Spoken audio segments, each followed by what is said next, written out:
Sunday को Asia cup में India और पाकिस्तान का फाइनल फिक्स हो गया है, लेकिन इस फाइनल से पहले ही बहुत बवाल मचा पड़ा है। खिलाड़ियों पर एक्शन हो रहे हैं। पाकिस्तान ऐसी ऐसी हरकतें कर रहा है जिससे लग रहा है कि फाइनल मैच में बड़ा तमाशा कर सकता है पाकिस्तान। कुछ ऐसा हो सकता है जिसके बारे में किसी ने सोचा भी ना होगा। इंडिया पाकिस्तान के 2 मैच एशिया कप में हो चुके हैं। पहले मैच में जो विवाद हुआ उसकी गूंज अभी तक चल रही है। एक दूसरे के खिलाफ टीम्स कंप्लेन कर रही हैं। हैंडशेक वाला विवाद हुआ, इसमें पाकिस्तान की तगड़ी बेइज्जती हुई, लेकिन बेइज्जती पाकिस्तान पैसे के लिए सह भी गया। लेकिन अब जब एशिया कप में इंडिया पाकिस्तान के बीच फाइनल होने जा रहा है तो पाकिस्तान ने नया तमाशा शुरू कर दिया है, क्योंकि उसके खिलाड़ी आतंकियों वाली हरकतें छोड़ तो नहीं रहे हैं। पहले इन्होंने आतंकियों की तरफ बैट को बंदूक बनाकर चलाया था, गन सेलिब्रेशन किया था, फिर प्लेन गिराने वाले इशारे कर रहे थे। इसको लेकर अब आईसीसी ने क्या फैसला सुनाया है, आगे ऐसा तमाशा नहीं होगा, इसकी क्या गारंटी है बॉस? आईसीसी ने भारतीय कप्तान सूर्य कुमार यादव को किस बात के लिए गलत ठहरा दिया है और मैच फीस का 30% जुर्माना लगा दिया है, जिसको लेकर आईसीसी पर क्या सवाल उठ रहे हैं वो भी आज आपको बताऊंगा। संडे को फाइनल से पहले आतंकी पाकिस्तान ने कौन सा नया एंटी इंडिया प्लान तैयार किया है, इसके बारे में भी बात होगी। और सवाल भी उठेगा कि अगर संडे को पाकिस्तान कुछ अनाप शनाप करता है तो उसकी जिम्मेदारी किसकी होगी।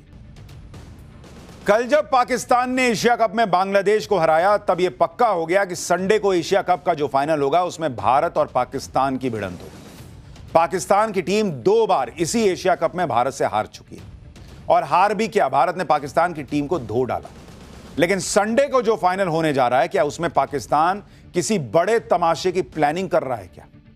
क्योंकि आप देखें कि कल बांग्लादेश को हराकर पाकिस्तानी टीम जैसे ही फाइनल में पहुंची, वैसे ही दुबई के क्रिकेट मैदान पर एक पाकिस्तानी फैन हारिस रऊफ का हाथ पकड़कर कहने लगा कि भारत से बदला लेना है, भारत को छोड़ना नहीं है, और वो हंस रहा था हारिस रऊफ। यानी पाकिस्तान संडे को बदला लेने के लिए मैदान में उतरेगा।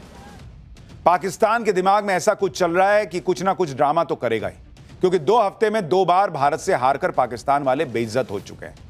पाकिस्तान को लग रहा है कि फाइनल ही वो मौका है जिसमें वो कोई तमाशा कर सकता है। एशिया कप में यह भी पहली बार हो रहा है कि फाइनल में भारत और पाकिस्तान का आमना सामना होगा। 28 सितंबर को पहली बार एशिया कप में भारत और पाकिस्तान की फाइनल में भिड़ंत होगी। भारत और पाकिस्तान के बीच इंटरनेशनल क्रिकेट में 13वीं बार किसी टूर्नामेंट या ट्राई सीरीज का फाइनल होगा। इससे पहले हुए 12 मुकाबलों में 8 बार पाकिस्तान और 4 बार भारत को जीत मिली है। पाकिस्तान से फाइनल में भारत को आखिरी जीत 18 साल पहले 2007 के T20 वर्ल्ड कप में मिली थी। इसलिए पाकिस्तान को लग रहा है कि वो इस बार भी भारत को फाइनल में हराकर एशिया कप जीत लेगा और अपने हुए 2 बार के बदले का अपमान का बदला लेगा। और आप देखिए कि पाकिस्तान में इसको लेकर कैसा जबरदस्त तमाशा चल रहा है। यानी पाकिस्तानी फैंस से लेकर क्रिकेटर्स तक इस फाइनल को लेकर ये अरमान पाले बैठे हैं कि एक बार इंडिया हार जाए फिर हम कुछ तमाशा करेंगे। और आप सोचिए, ये तो 2 कौड़ी का देश है ना बॉस। ये जब हार रहा है तो गन सेलिब्रेशन कर रहा है, ऐसे ऐसे 6-0 कर रहा है। इसकी खुद की इज्जत तो है नहीं। ये तीसरी बार भी हार जाएगा, इसका क्या जाना है? ये तो बेइज्जत होने के लिए बना हुआ देश है। सवाल यह कि हमने क्या हासिल किया एशिया कप में खेल के बॉस? गलती से, भाई स्पोर्ट्स है, कुछ भी हो सकता है। अगर मैच इधर से उधर हुआ और ये तमाशा करेंगे तो जिसके पास इज्जत है उसी की बेइज्जती होगी ना, इनकी तो होनी नहीं है। अब सवाल पूछ रहे जा रहे हैं कि भाई जिन लोगों ने एशिया कप में खेलने के लिए यहां इजाजत दे दी, फाइनल में इधर से उधर हुआ, तो जो ये तमाशा करेंगे उसकी जिम्मेदारी किसकी होगी? देखिए, पाकिस्तान ये भूल रहा है कि भारत 8 बार एशिया कप चैंपियन रह चुका है और पाकिस्तान सिर्फ 2 बार, और दोनों देश पहली बार एशिया कप के फाइनल में भिड़ेंगे। लेकिन उससे पहले ही आईसीसी ने पाकिस्तानी टीम को झटका दे दिया।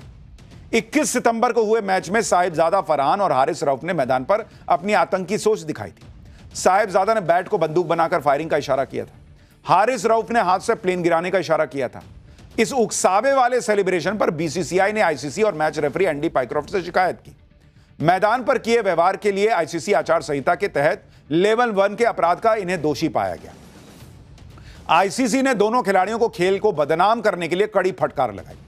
हारिस रऊफ की 30% मैच फीस काट दी गई, लेकिन साहिबजादा को सिर्फ वार्निंग देकर छोड़ दिया गया। आईसीसी ने भारतीय कप्तान सूर्य कुमार यादव के खिलाफ भी चौंकाने वाला फैसला सुनाया। सूर्य कुमार यादव ने एशिया कप में पाकिस्तान के खिलाफ ग्रुप स्टेज के मैच के बाद पहलगाम के आतंकी हमले में मारे गए लोगों को श्रद्धांजलि दी थी। इससे बौखलाए पाकिस्तान ने आईसीसी से भारतीय कप्तान की शिकायत की। अब आईसीसी का तमाशा देखिए बॉस। जीत को पहलगाम के पीड़ितों को समर्पित करने पर आईसीसी ने सूर्य कुमार यादव पर मैच फीस का 30% जुर्माना लगा दिया।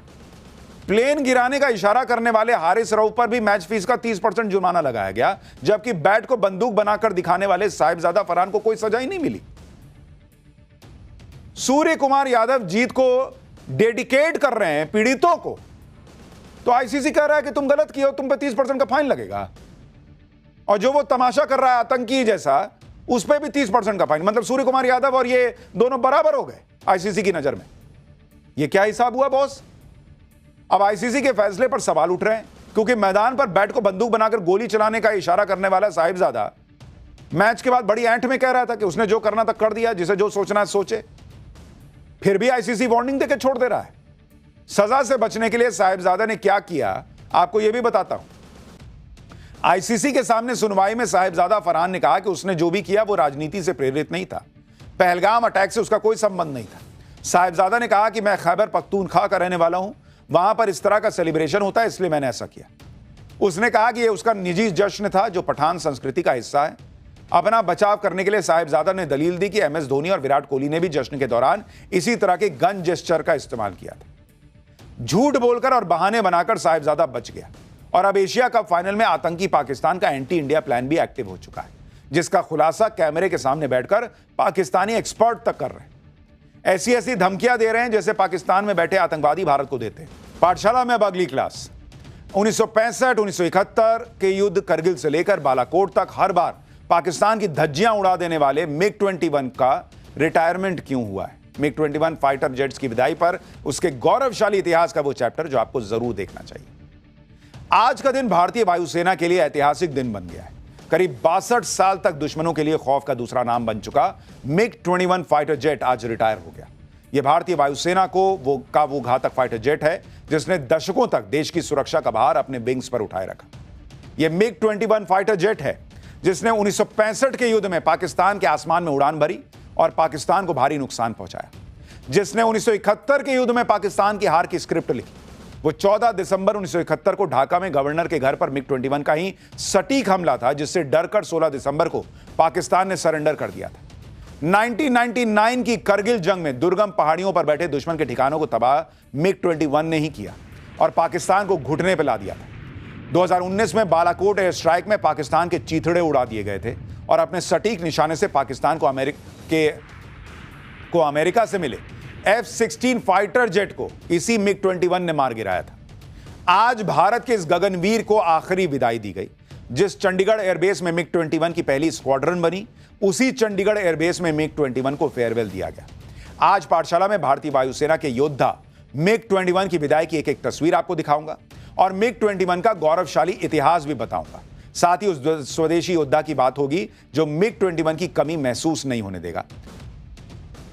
पाकिस्तान के खिलाफ 1965 की जंग के बाद भारत की हर जंग में खुद को गेम चेंजर साबित करने वाले MiG-21 को आज भारतीय वायुसेना के जाबाज योद्धा की तरफ विदाई दी गई।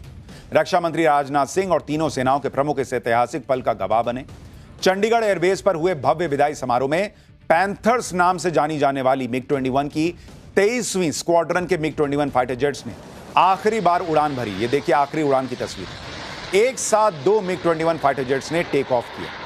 आखिरी उड़ान के बाद जब MiG-21 ने लैंडिंग की तो भारतीय वायुसेना में 6 दशकों के योगदान को सम्मानित करने के लिए उन्हें वाटर कैनन सैल्यूट दिया गया। देखिए दोनों तरफ से पानी जा रहा है, जैसे नहीं वो सैल्यूट देते हैं उस तरह से। पानी की बौछार के साथ ही करीब 62 सालों तक अपनी गर्जना से दुश्मन के छक्के छुड़ाने वाला MiG-21 हमेशा के लिए शांत हो गया। पिछले कुछ सालों में कुछ लोगों ने MiG-21 पर सवाल उठाने की कोशिश भी की। MiG-21 के क्रैश का हवाला देते हुए इसे फ्लाइंग कॉफिन तक कहा गया।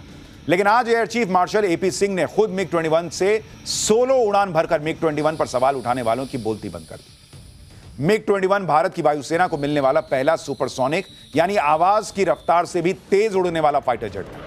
पहला MiG-21 अप्रैल 1963 को चंडीगढ़ में उतरा और चंडीगढ़ में ही MiG-21 का पहला स्क्वाड्रन बना।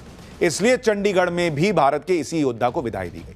1960 के दशक की शुरुआत में जब भारत ने MiG-21 खरीदने का फैसला किया तो भारत से तत्कालीन विंग कमांडर दिलबाग सिंह की अगुवाई में 8 पायलट्स को ट्रेनिंग के लिए रूस भेजा गया था। देखिए साल 1962 में MiG-21 को उड़ाने की ट्रेनिंग के लिए भारत के 8 पायलट रूस पहुंचे, लेकिन मेडिकल वजहों से इनमें से एक पायलट को वापस लौटना पड़ा। इस तरह भारत के 7 पायलट्स को रूस में पहली बार MiG-21 उड़ाने का मौका मिला। इनमें विंग कमांडर दिलबाग सिंह के अलावा squadron leader MSD woollen, squadron leader SK Mehra, flight lieutenant AK Mukherjee, HS Gill, AK Sen और BD जयाल शामिल थे।